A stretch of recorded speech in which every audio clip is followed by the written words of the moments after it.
Really truly believe that if a early stage entrepreneur who's got part CPO product hat on can't mock up what's in their head, forget it. Like, I don't want to hear about it anymore.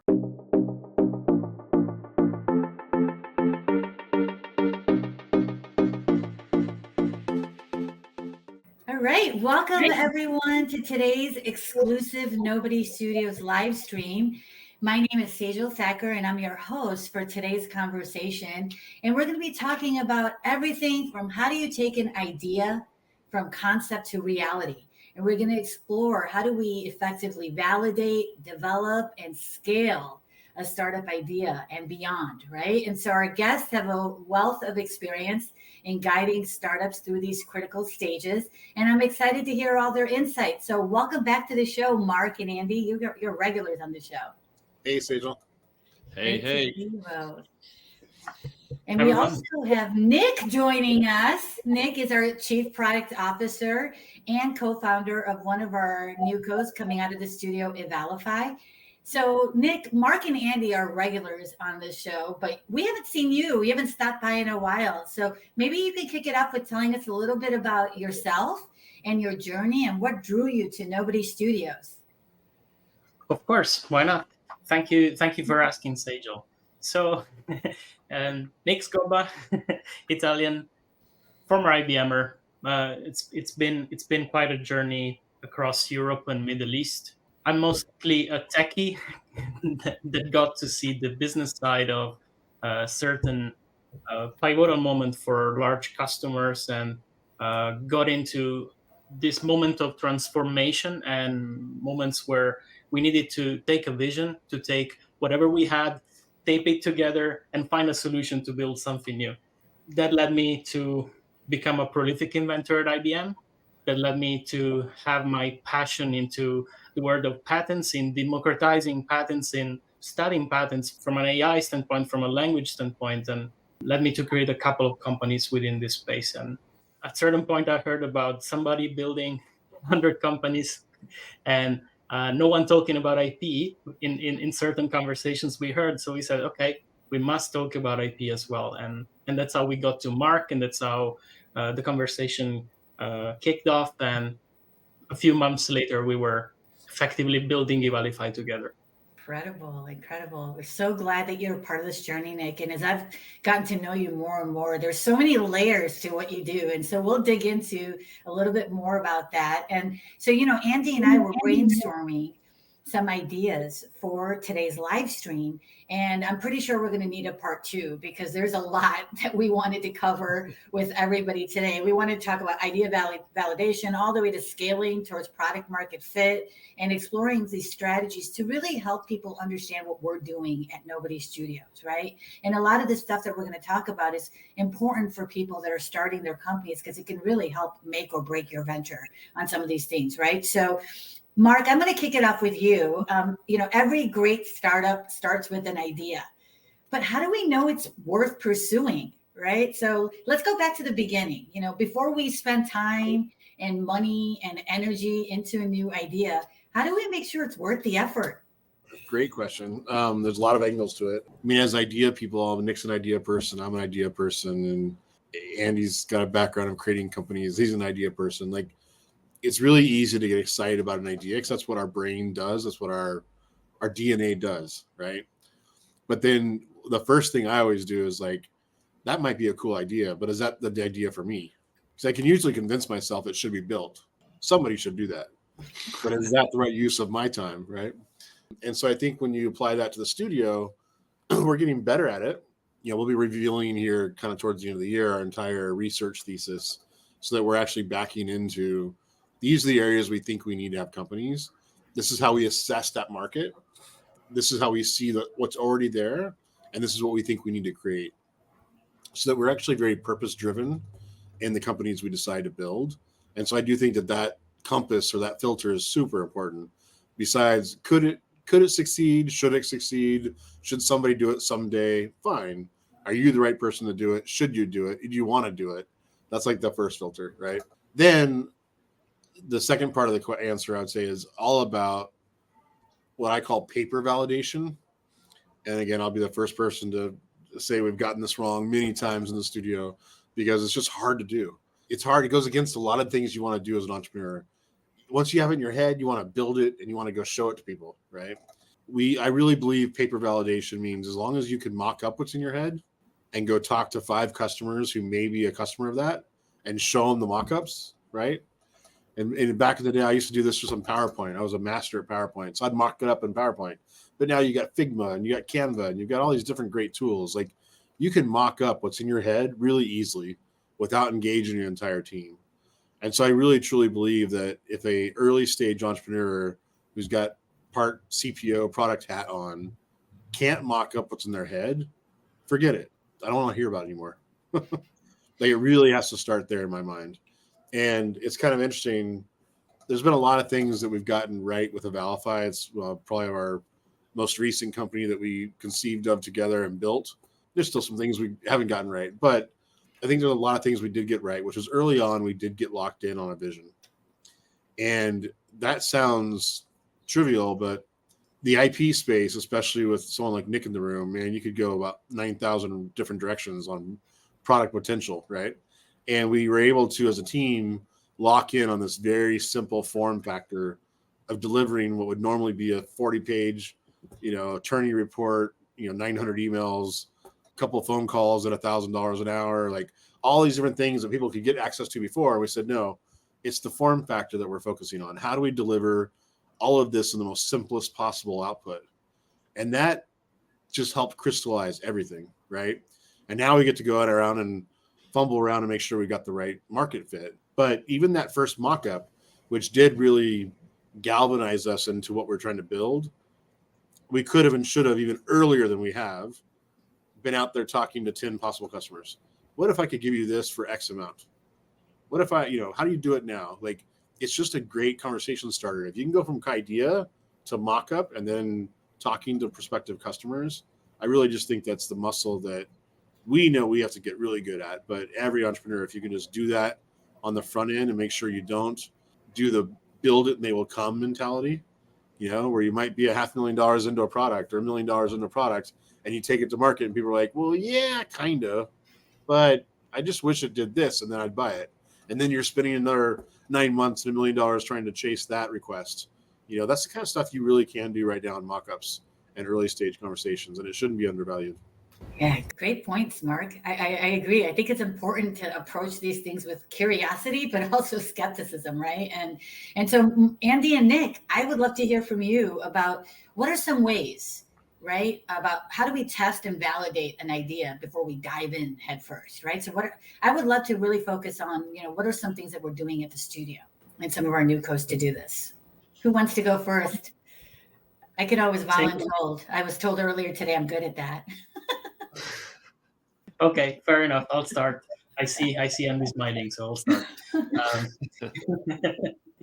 I would say that I will link it to what Mark was just saying a moment ago. So we can't afford today, based on what's the current market, to just go there with something we had in our mind, spend 9 months building it, not showing that to anyone, and then, or better, be convinced that we will find a way to market that, to find somebody that maybe wants to buy that.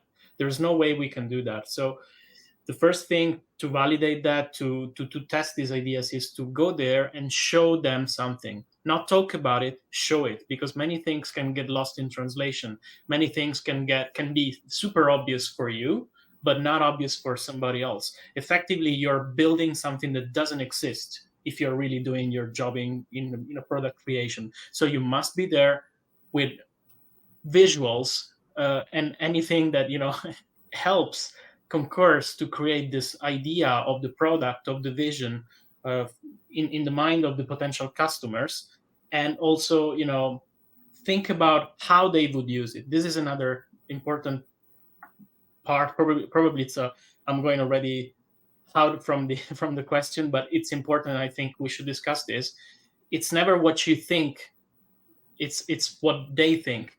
I mean the users. You can have the product hat and think in certain terms, but the users think in different terms. They are going to be ultimately the people using the tool for purposes and objectives that they have in mind, that they see the value differently from what you maybe find valuable. And all this should be part of the things we need to validate, the things you need to test as early as possible. The value proposition, how you're going to do it, how that is going to look like. And that is super important. That's part of the one of the most effective ways of validating ideas and testing, early testing this in the market. Yeah, Nick, I've sat in on some of the pitches for Evalify and some of the live streams and so forth that we've done on Evalify. And the feedback that I've consistently gotten is they love how you walk everybody through the platform. You show them all the features, you explain what the output's going to be. And they find that very valuable, that you're actually walking them through it right there during your pitch. So they get to actually see the product during the 10, 15 minutes you're talking to them, right? And I think that's something that we've heard consistently from everybody else. So Andy, what are some ways to test and validate a startup idea before we dive right in? Yeah, it's interesting, sort of building on Nick. It's a good segue. So Mark recently shared a podcast with Brian Chesky, famously co-founder of Airbnb. And it was interesting, he was reflecting on the time through the pandemic as far as their business, which obviously collapsed overnight, and looking at lots of things and reflecting. There's lots of stories about building his brand, but from a product perspective, he actually restructured his whole team. And what was interesting, similar to what Nick was saying, is that very direct relationship between customers and product teams. So the ability to be able to make sure that what you're doing is not being done in a bubble. Like when you're around the same people all the time, it's quite easy to create an echo chamber where you're sort of self-validating something, or you have a bias that you bring to the conversation. So being able to do that, even at their stage, and obviously this is only in the last few years that conversation has happened, and Airbnb has been around for much longer than that. So even at this stage, for a business that's worth billions of dollars, they're still getting this linear relationship where someone can understand how a customer uses the product, what they need from it, and then some of the things that could help bring new people into the product too. People come back to a product based off what features it has now. Adding new features typically doesn't retain those people. That's a strategy to bring new users on board. But I think for us, we do that at a very early stage. So I've talked a lot around our minimal viable audience, and that's from a commercial standpoint, but also best practices about how you're building this, because there's two schools of thought. And I want to throw this, whether it's Mark and Nick can answer this, but building on this a little bit, I was reading something the other day and someone was talking about some of the good traits and bad traits of Steve Jobs, obviously famous Apple founder, in the sense of his perfection around product. And it could be to the physical design, obviously having a physical product, but also from UX and UI and everything within that ecosystem that allowed people to have that. And they would and it sounds like it got pretty intense. And I don't know anyone personally who was in that environment, but as far as the tension there, and I'm always curious, they're obviously in a luxury position where they've got amazing market share and they can finesse maybe a little bit more. But Nick or Mark, I'd love your thought on this as far as getting something in market that's rough and semi-ready versus perfection, and how you sort of balance the both of those where it works enough where you retain people, but they're not having such a bad product experience that they never come back again. Great question, Andy. I like it.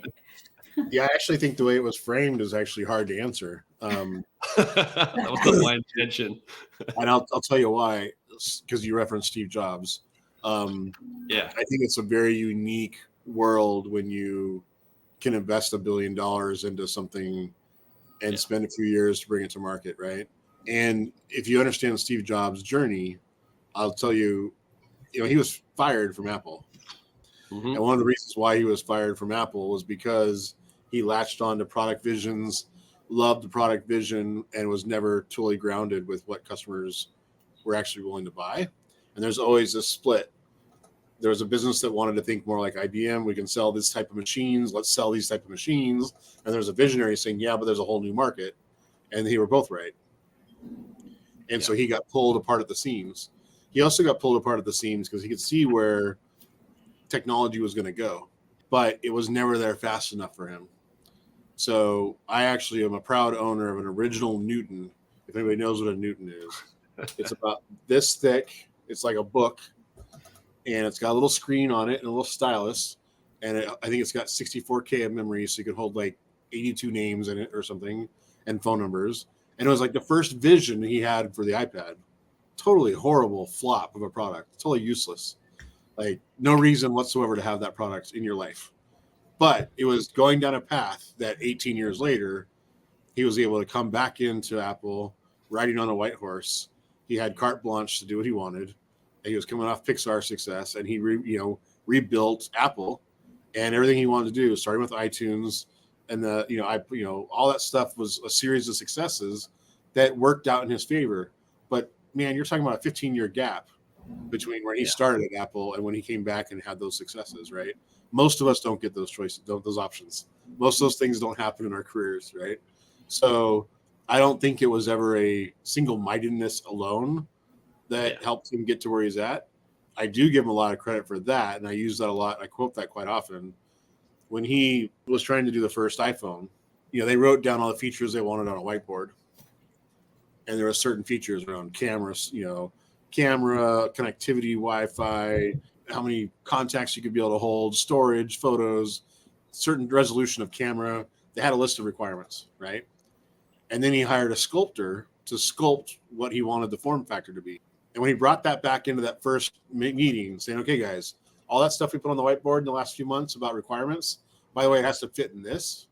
Half the team walked out. Triple PhDs, worked for Apple for 10 years, knows Steve personally, and they were not polite about their words as they walked out the door. You're stupid freaking crazy, right? And he's like, all right, well, I'll just keep getting people to come in the room until someone tells me how they can do it, right? And I think that's really, really important. I'll give him a lot of credit for that single doggedness, that vision, and saying, no, I know it's going to be possible. I know it's going to happen. I just need to find the right people who can figure out how to make it happen. And he also had to get people who are comfortable with this other thing.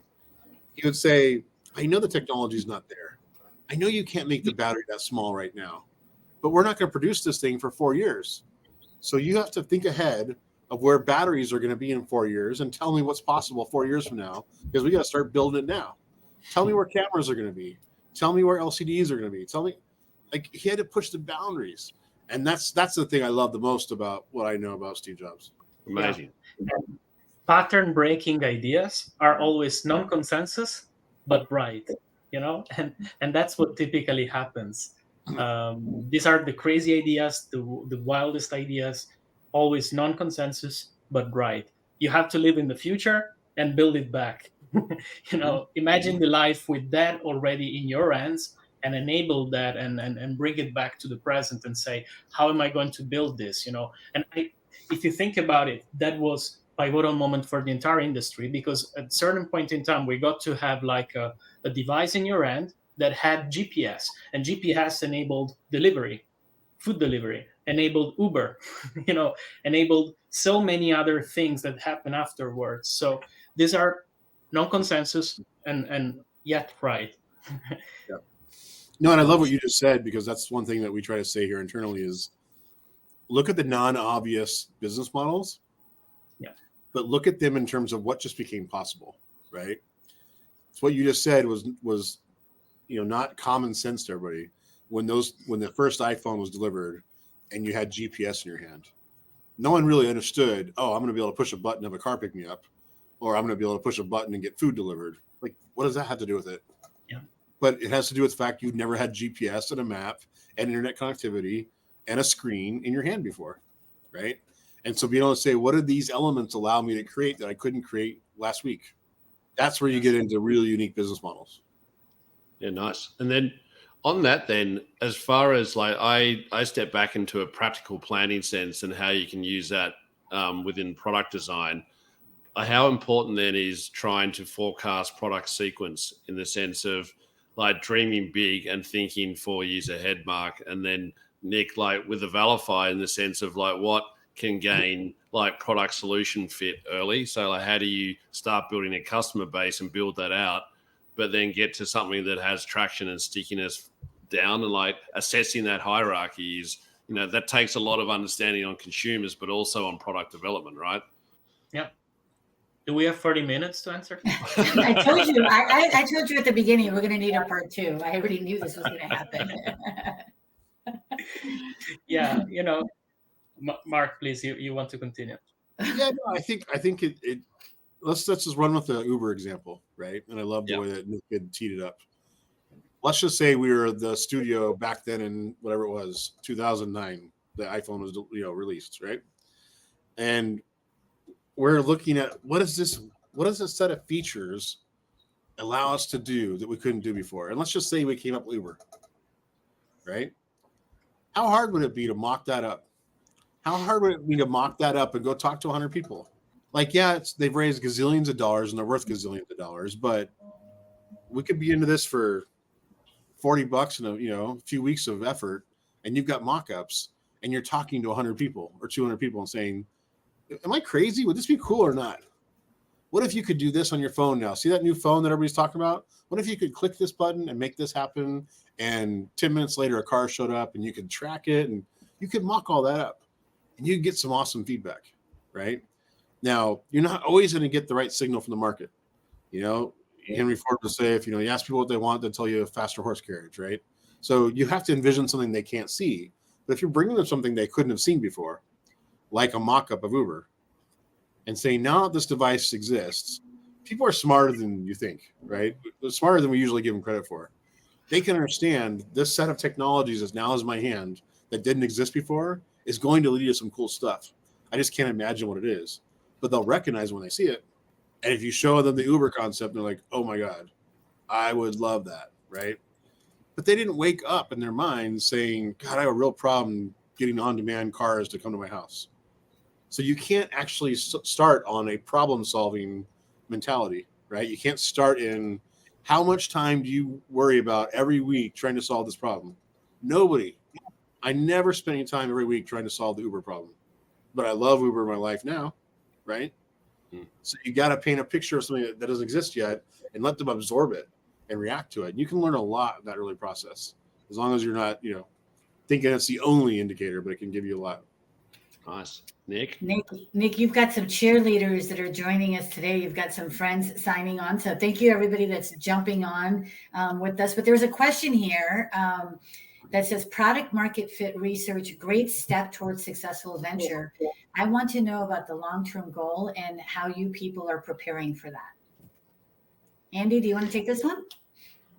Yeah, and I think that because product, in the sense of a true product, it's very much connected to what Mark is saying. It's one thing to build a solution. It's another thing to create behavior and something where someone relies on it, but it can scale and be something that's important in their life. So I think as far as long-term planning, you need to factor in a lot of elements from the audience to the technology to the marketing and acquisition strategy, the commercial models, how you make money off that. There's so many moving elements to that. And I think that unified approach is what makes products so unique in this set of what you're doing. And I think it's building on what we were saying before around product sequence. I think that's the ability to be able to think about that market demand and early, you might have financial restraints, right? Where you need to make some quick money. So what's the product feature you can launch now and start making money off it quickly versus the thing that ultimately might drive loyalty and retention. So there's a lot of factors that go into that. So when we're breaking that down internally within Nobody, they're all the things that we're interrogating and bouncing around to sort of, there's a lot of instinct and experience that goes into it, but that validation requires a few different streams to input. Yeah, when we talk about the early stage validation, it's not that that's step one and then we figure out what step two is, right? It's usually that we do have a broad vision of where that product can go, that company can go. I've learned, if you looked at my first product roadmaps, my earliest startups, they were gargantuan, right? I was going to conquer the world over 30 years. And now I'm very much focused on, when I try to coach my teams, is I'm the biggest vision guy in the room. I love seeing where we're going to be in 5 or 10 years. But then I like the discipline of saying, okay, Nick, What is the one feature that's going to pay for all the other things we want to do someday, right? What's that one thing we got to get right this year that we will know we got right because people love it and people pay for it, that allows us the time and the credibility and the capital and everything else to go do the rest, right? So I really enjoy that process now, even when I have my own roadmaps of saying, great, I know where this could go potentially. What has to be done right now in the next 3 to 6 months? And that's really what we're talking about. We're talking about early stage validation. And Andy running incubation for us, like we have a roadmap and a vision for all the companies we create. It's just that process of saying, great, but what has to be done right now to prove that we're on the right path, because we're looking to pivot or modify our visions along the way as we get feedback.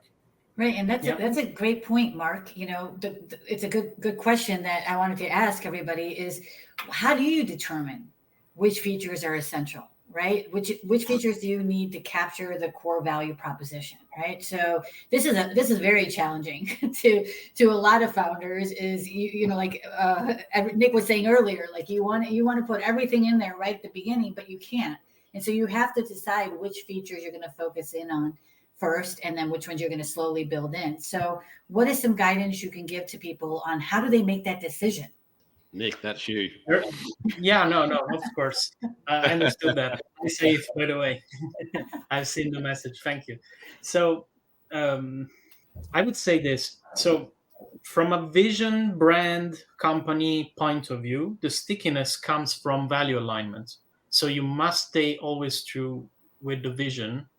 You must stick to the vision, because that's what ultimately brings people back to keep growing with you, both in the what am I going to achieve with the product and what am I going to do in the future. So as long as the vision remains the same and everybody's aligned to that, the path is far easier. And then when it comes to, let's say, once we know where we are all looking at, how we do it, it's something you decide pretty much observing how users are using what you're creating and what is enabling them to do and where the value goes, the perceived value goes. You can do this in different ways. Data, of course, is one of the most important things today, because especially with volume, you need to make sure you have you're creating the right data, you're curating the right data, you're studying the right data, and talking to customers. That never should go away. There are different ways to do this at scale. There are different tools that allow you to reach out to people and ask for feedback.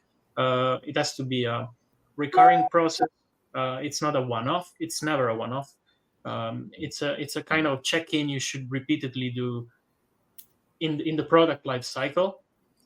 And this is, to me, the most important thing. Make room for people to provide feedback. That is one of the most important things.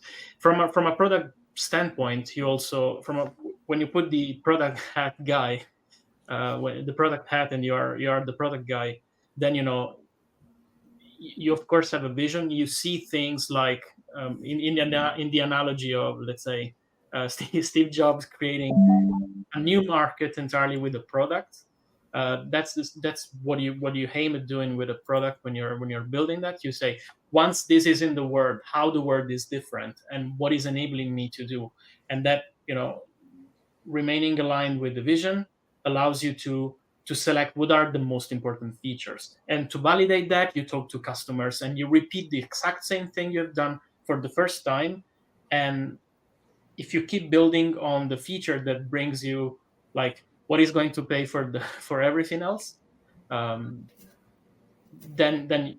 you effectively keep building unbelievable quality product that people love, use, and just have the value that they expect to have. Thank you. Andy or Mark, do you want to add anything to that question? And then we're at time. And I want to just let people know that are joining in.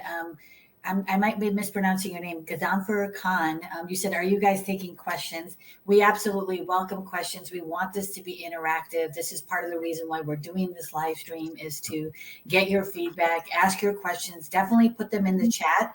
And if you've missed our prior episodes, don't forget, you can always watch them on our YouTube channel. But Mark and Andy, is there anything you want to add to that last question about the features and any advice you have for people on which features to focus in on earlier versus later? I think, first of all, your thesis as a product person, you have to have conviction, right? And when I am talking to a product person that has a very broad feature set and can't articulate one, I usually, I try not to say it to their face, but I realize that they are not evolved in their thinking. They just are excited about a general direction. And it's okay to push back and force them to be like, it's going to take more than that, right? And if you're not sure, that talk to people, right?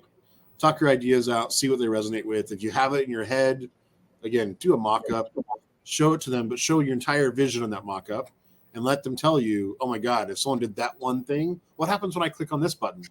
You'll start to hear patterns and you'll start to hear where people are excited. But as I hope we continue to evolve and bring the best and brightest, and I do think we're getting to a different level of expectation in terms of speed and innovation and the tool sets that are available, I think we can start to expect people who are really good at this over time.